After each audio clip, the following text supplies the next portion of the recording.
Budismo.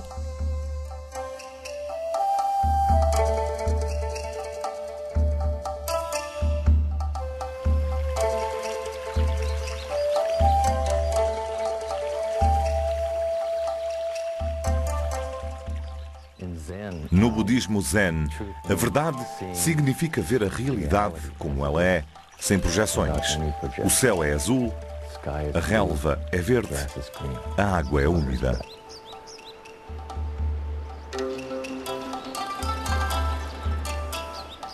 Saber que a nossa percepção é algo de interno significa estarmos menos ligados ao mundo externo, que os budistas nunca negaram. Eles não são nihilistas, nunca defenderam a inexistência do mundo real. Neste estado, a linha de pensamento inclui a ganância, o ódio e a ignorância. Por isso, quando se vê o mundo deste modo, existe sempre uma separação entre o sujeito e o objeto. A palavra budismo vem de Bud, que significa estar desperto. Assim sendo, normalmente diríamos Buddha Dharma, desperto para a verdade.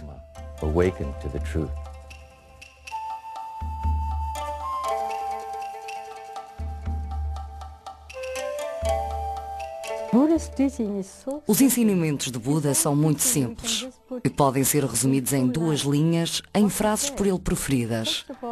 Em primeiro lugar, quando estava no seu leito de morte, ele disse ao seu discípulo Ananda: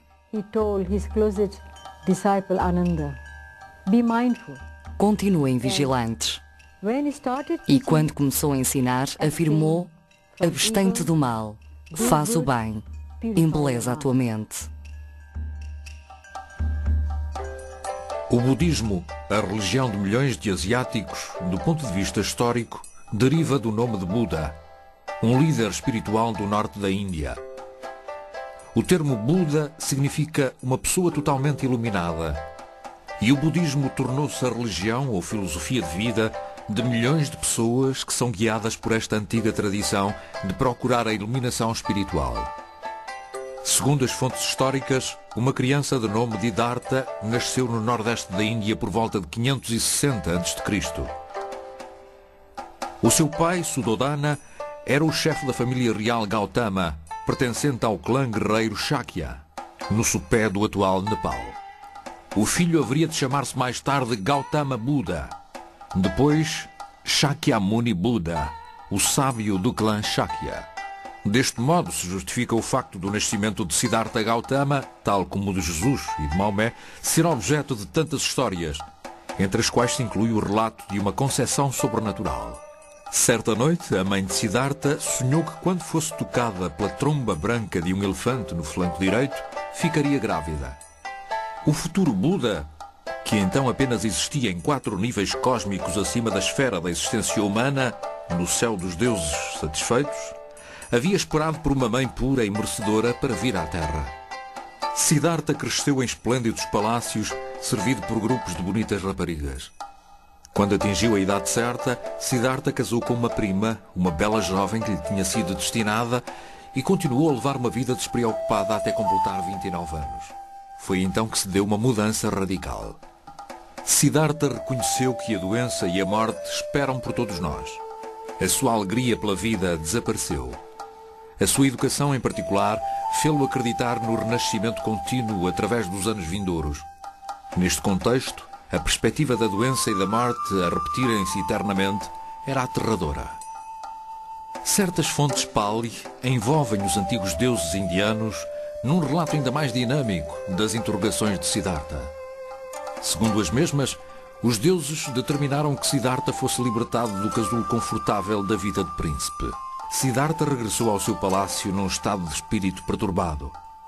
O seu pai mandou imediatamente que todos os palácios fossem rodeados por guardas e proporcionou ainda mais luxo e conforto ao jovem príncipe. Mas a vontade dos deuses iria ser cumprida. Voltaram a aproximar-se de Siddhartha disfarçados de um homem doente, um velho e um cadáver. Por fim tomaram a forma de um asceta que havia encontrado a paz dentro do sofrimento mortal. Os dados estavam lançados. Siddhartha decidiu então optar pelo ascetismo. Regressou ao seu palácio, em paz consigo mesmo, onde soube que a sua mulher tinha dado à luz um filho. Ficava assim ligado à vida de um homem comum, Mas ele recusou a ligação com esse mundo. Com o consentimento dos deuses, despediu-se em silêncio da sua mulher e filho que estavam a dormir, fugiu do palácio e tornou-se asceta. Foi discípulo de 2 famosos ascetas e, sob a tutela deles, atingiu o chamado transe da não-existência. De seguida atingiu o transe da nem percepção, nem não-percepção.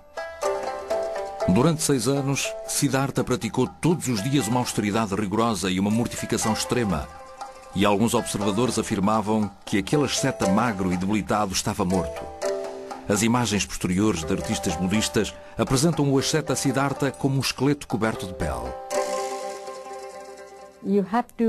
Se tivermos mesmo muita sorte e a nossa procura for muito profunda, chegará o dia em que teremos a felicidade de conhecer um Buda.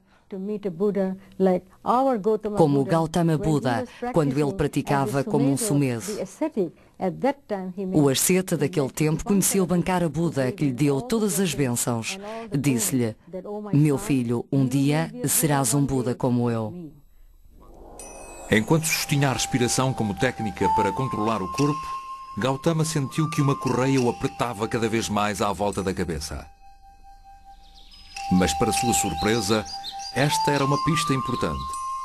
A vigilância total e não o sofrimento da prática asceta constitui a chave para o entendimento espiritual.